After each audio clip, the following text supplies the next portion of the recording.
to my hands, and then I'm going to bread my chops. Breadcrumbs, the darling of chefs. We have here panko breadcrumbs. We just love them because they're so coarse and so dry, so they're so crispy on the outside. If you couldn't find panko breadcrumbs, which mostly you can these days, don't sweat it. You could just use some dried breadcrumbs. You could even use Italian breadcrumbs. I'm adding some olive oil. Now, we're not frying the pork chops, we're sauteing the pork chops. And we're going to coat it. What's the difference? With the breadcrumbs. My son just loves his pork chops, and it's funny because after he was in college for just one semester, he decided he hated the dorm food. So he moved into an apartment with a bunch of friends, and he started cooking. I was amazed. So I road tested this recipe on him, and he just went wild for it. So I know that this is going to become part of his weekly repertoire.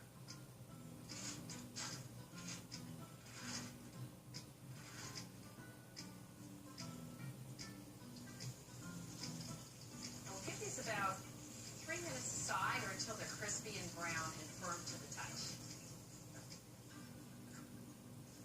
So let me just take a little peek and see how we're doing. Tip it away if you're going to turn this one, so that when you flip it over, you don't land it in the fat and have the fat splatter up at you.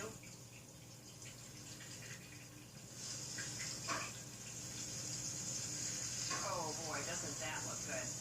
All right, well, that finishes off on the second side. I'm going to go down and chop some parsley. Now, when you go to chop parsley, I see people like laboriously taking off leaf by leaf. I'm like, that's too much work. Did I mention how lazy I am at cooking? So I just sort of give it a haircut. Just shave it down. Leave the stems behind. Don't worry about it. And whenever you're chopping an herb like this, smush it together, instead of letting it scatter all over your board, in which case you're going to have to chase it. And then you will probably not have to chop it very much, because it's so condensed. And actually, this doesn't have to be finely chopped anyway, so I'm going to do this once and call it a day. All right, that looks good. My pork is done. I can tell because it's firm and it's golden. So let me just put this on some paper towels to drain for half a second. And I'll saute up the rest.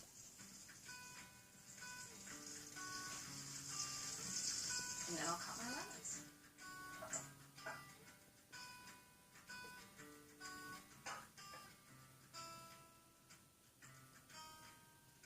Okay, I'm ready to plate.